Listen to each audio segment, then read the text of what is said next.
Within the realm of power generation, the crux of modern human civilization as we know it, there are many options. Fossil fuels such as coal and natural gas, renewables such as solar, wind, and hydroelectric, and then there's the odd one out, nuclear, off in its own category. Between these options, there are debates surrounding efficiency, productivity, longevity, and cleanliness, but one of the most important conversations is safety. And this is where nuclear has historically fallen short, producing controversy surrounding its ability to reliably produce power amidst its potentially catastrophic radioactive consequences.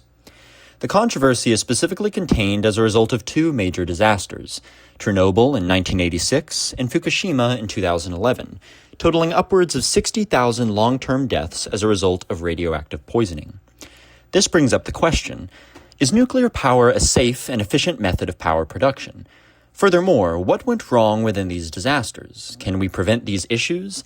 And do the pros outweigh the cons for society as a whole? To begin, to fully unpack and understand this nuanced argument, we need to obtain a baseline understanding of what nuclear power is, detailing the process to reveal the potential flaws alongside motivators associated with this model. Nuclear fission, the process used in modern nuclear production, is operated on the atomic scale, splitting an atom through collisions with free neutrons, creating a chain reaction from the formation of additional free neutrons. Through the breaking of bonds, this process releases heat, eventually creating steam from the water housed in the cooling tower, funneled through pipes to turn a turbine, translating thermal energy to mechanical energy. As a result of this being a chain reaction, we need to control the rate to stabilize heat production. This is done through control rods. The control rods are placed between the fuel rods, which house the uranium pellets, made with neutron-absorbing materials to prevent the neutrons from transferring between fuel rods. This is the key element that is monitored by humans and has potential operating failures. Additionally, as a byproduct of fission, nuclear waste is produced, forcing the storage and transportation of radioactive material within civilization, a hazardous procedure. Now that we have a rudimentary description of nuclear power, let's dive into the specifics of these two disasters. Chernobyl was a nuclear reactor run by the Soviet Union during the Cold War in modern Ukraine. To test whether the reactor could stably run in the event of a power outage, they reduced thermal power to the reactor by inserting more control rods, slowing the reaction, producing less heat.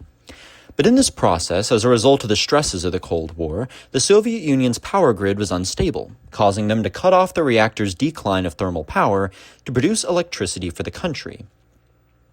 But because the reaction was slowed and the human delay was 9 hours, way too long, one of the neutron-absorbing byproducts of fission, xenon-135, usually burned up with the heat of normal fission, built up, exponentially decaying the reaction of the reactor. This caused an unstable core, and because the Soviets didn't want the reactor to go dormant, political pressure and governmental hierarchy, the operators made a bold but consequently devastating decision to pull out almost all of the control rods to speed up the reaction.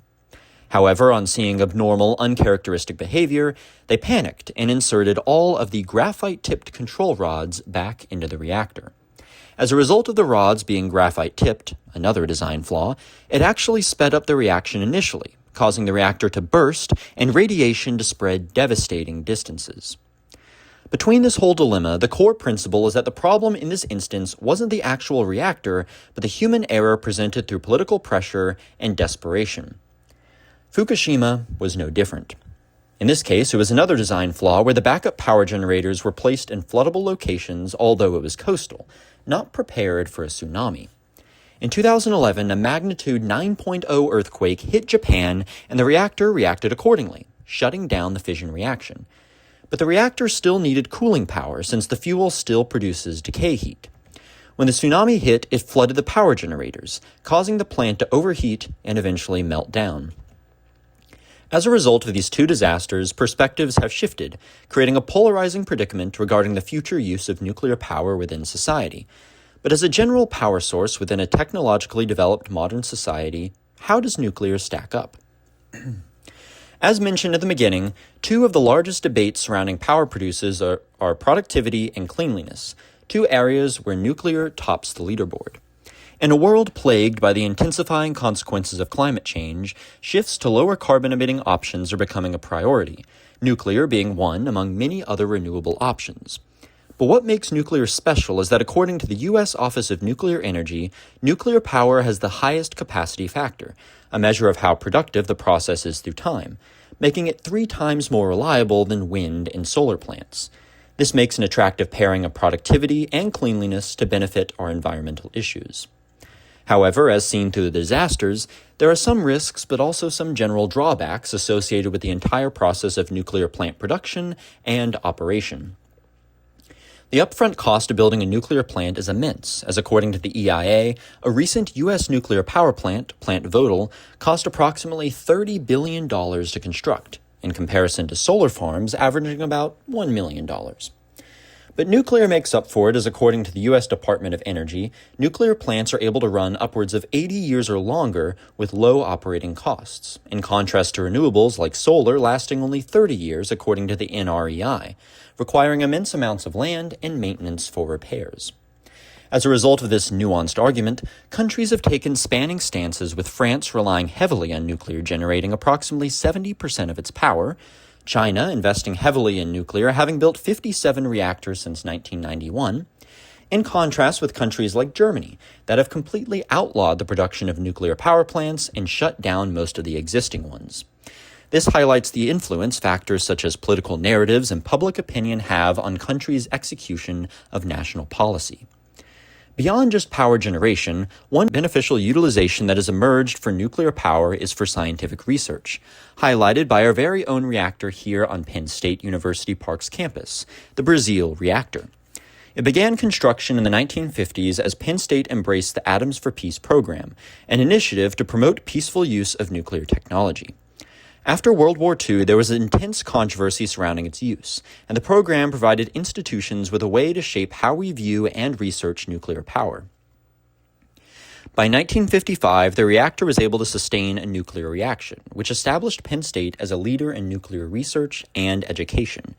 It became a center for international nuclear education, with students and professionals participating in nuclear programs at the university.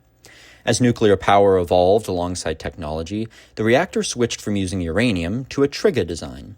The new design uses low-enriched uranium, allowing for increased safety and ability to rapidly increase power for short periods. For the last 75 years, the Brazil reactor has been refurbished with state-of-the-art technology to ensure it complies with high safety standards. Not only does it boast high achievement in nuclear research developments that dispel misconceptions about nuclear technology. Nuclear power is becoming increasingly important as artificial intelligence continues to expand. According to the data center, the United States has over 4,000 data centers, and the AI boom could add thousands more by the end of the decade, pushing technology companies toward looking at more reliable energy sources.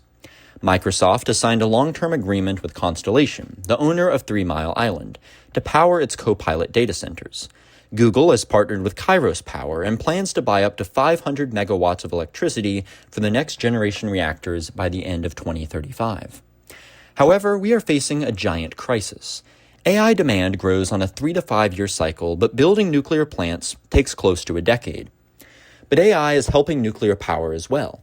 It is helping the nuclear sector advance through complex simulations, fusion research, and digital models that improve reactor design. Beyond AI, nuclear power remains essential for clean energy, producing very low carbon emissions, and supports new zero targets for countries like the United States, China, France, Japan, the United Kingdom, and South Korea. It also generates medical and industrial isotopes that are used for treatments, imaging, sterilization, and food irradiation. Between the advantages of using nuclear energy as a cleaner alternative to fossil fuels and the disadvantages such as high costs of production and questionable ethical progression of increased nuclear power use, we are faced with a controversy that lies unresolved.